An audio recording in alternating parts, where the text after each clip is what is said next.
Ojciec świata Trump znowu gani Zełenskiego. Ostatnie 24 godziny nie przyniosły znaczących wiadomości mających wpływ na świat, więc kilka słów o pajęczakach. O nazwie kleszcz. Zanim o pajęczakach należy wspomnieć o groźbach Trumpa. Trump i Zełenski znowu w konflikcie, a USA grozi wycofaniem się z rozmów pokojowych. Prezydent USA Donald Trump i prezydent Ukrainy Wołodymyr Zełenski ponownie starli się w sprawie zakończenia wojny w Ukrainie. Trump, wspierany przez wiceprezydenta J.D. Vance'a, proponuje zamrożenie linii frontu i uznanie aneksji Krymu przez Rosję oraz kontrolę nad 20% terytorium Ukrainy. Zełenski odrzuca te warunki, powołując się na konstytucję Ukrainy. Rozmowy w Londynie były napięte, a administracja USA ostrzegła, że może wycofać się z procesu pokojowego, jeśli nie nastąpi postęp. Tymczasem europejscy sojusznicy, tacy jak Wielka Brytania, Francja i Niemcy, wyrazili poparcie dla inicjatywy pokojowej Trumpa, mimo istniejących podziałów. Przechodzimy do zagrożeń, które mamy pod nogami, ponieważ występuje plaga kleszczy w Polsce po bezśnieżnej zimie. Nieustannie ocieplający się klimat oraz łagodne, śniegu pozbawione zimy sprzyjają gwałtownemu wzrostowi populacji kleszczy. Kleszcze dawniej aktywne głównie od maja do sierpnia. Dziś spotkać można przez cały rok, nawet w zimie przy temperaturach powyżej 5 stopni Celsjusza. Niezamrożona gleba i brak pokrywy śnieżnej pozwalają larwom, nimfom i dorosłym pajęczakom przeżyć zimę i szybciej osiągnąć dojrzałość. W konsekwencji po bezśnieżnych zimach obserwuje się w Polsce ich plagi, czyli liczne ukąszenia oraz wzrost zachorowań odkleszczowych nawet w styczniu. Występują głównie w lasach liściastych i mieszanych, na obrzeżach drzewostanów, w wysokiej trawie i w zaroślach, gdzie panuje wilgotny mikroklimat. Ale coraz częściej bytują w naszych przydomowych ogródkach, a nawet miastach. Kleszcze są bardzo wrażliwe na mróz tylko w stanie żerowania. Suche i ciepłe lata także ograniczają ich liczebność. Jednak łagodne, krótkie zimy wydłużają okresy ich aktywności, co prowadzi do ekspansji ich zasięgu. Choroby przenoszone przez kleszcze. Kleszcze są przyczyną wielu groźnych chorób bakteryjnych i wirusowych u ludzi i zwierząt. Najpoważniejsze z nich to borelioza z Lyme, bakteryjna choroba wywoływana przez krętki Borrelia burgdorferi i pokrewne. Przenosi się przez ukłucie przez zainfekowanego kleszcza. W Europie zarażalność kleszczy w najbardziej dotkniętych rejonach przekracza 10%, a rokrocznie rejestruje się około 85 000 zachorowań. Wczesnym objawem jest rumień wędrujący na skórze, erythema migrans, któremu mogą towarzyszyć zmęczenie, bóle głowy i stawów. Jeśli infekcja nie zostanie szybko rozpoznana, borelioza może się rozszerzyć na układ nerwowy, neuroborelioza, stawy czy serce. Jednakże rumień nie zawsze musi wystąpić. Najpoważniejszym powikłaniem jest neuroborelioza, około 10% przypadków, prowadząca do zapaleń opon mózgowo-rdzeniowych, porażeń twarzy czy bólów korzeni nerwowych. Dobra wiadomość jest taka, że większość przypadków można skutecznie wyleczyć antybiotykami, ale tylko wtedy, gdy leczenie następuje zaraz po ukąszeniu. Niestety nie ma szczepionki przeciw boreliozie dla ludzi. Zakażenie następuje zwykle po 7 do 14-dniowym okresie inkubacji. Początkowo objawy mogą przypominać grypę, po czym dochodzi do zapalenia opon mózgowych lub mózgu. Zaleca się szczepienia osób narażonych na kontakt z kleszczami, ale jak już wspomniałem wcześniej, skutecznej szczepionki nie wynaleziono. Inne. Patogeny odkleszczowe. Kleszcze biały ricinus mogą przenosić także bakterię Anaplasma phagocytophilum, wywołującą granulocytarną anaplazmozę, pierwotniaki z rodzaju babesia, piroplazmozę, np. babesia microti u ludzi lub B. canis u psów, oraz rikecje wywołujące gorączki plamiste, np. Rickettsia slovaca R. helvetica.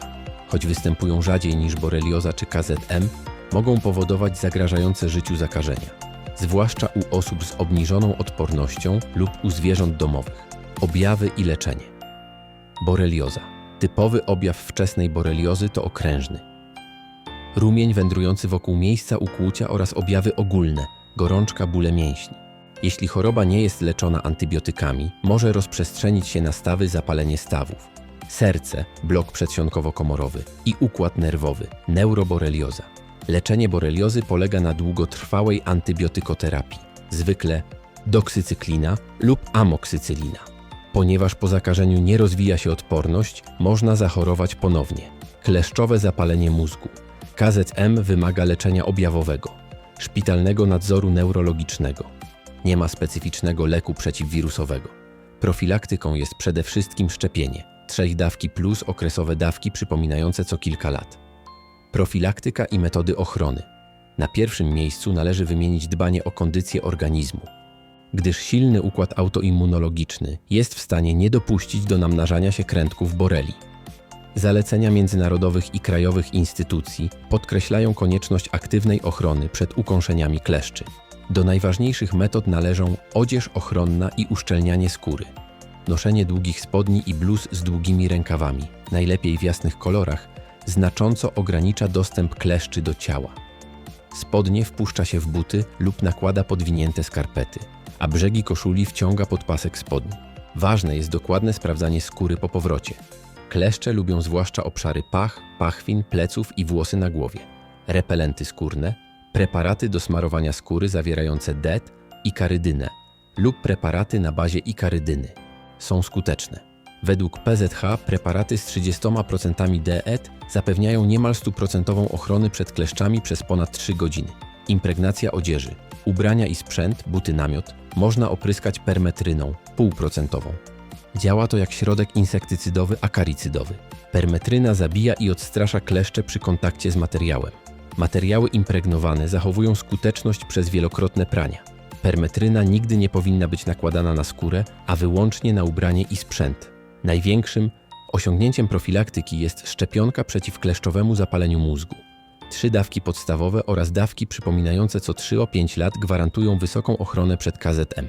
Niestety przeciw boreliozie wciąż nie ma szczepionki dla ludzi. Trwają prace nad kilkoma kandydatami. Wśród prostych domowych metod popularne są różne pomysły na odstraszanie kleszczy naturalnymi środkami.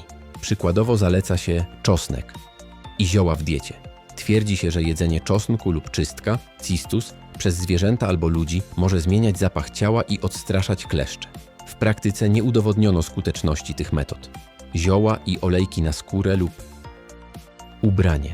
Ludowe porady wymieniają stosowanie na skórę lub ubranie naparów z roślin pachnących. Lawendy, mięty, rozmarynu, a także olejków eterycznych, cytronelowego, z drzewa herbacianego, goździkowego, z trawy cytrynowej i tym podobnych.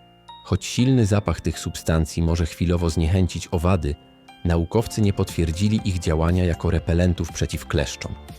W dodatku nieumiejętne stosowanie olejków eterycznych może podrażnić skórę lub być toksyczne, np. olejek zwrotyczu lub skoncentrowany olejek herbaciany. Należy więc olejki rozcieńczać alkoholem i spryskiwać co jakiś czas ubranie. Naturalne. Bariery w ogrodzie. W ogrodach zaleca się sadzić rośliny uważane za nieprzyjazne kleszczom, np. bylica piołun, lawenda, mięta, rozmaryn, w nadziei na ograniczenie ich obecności.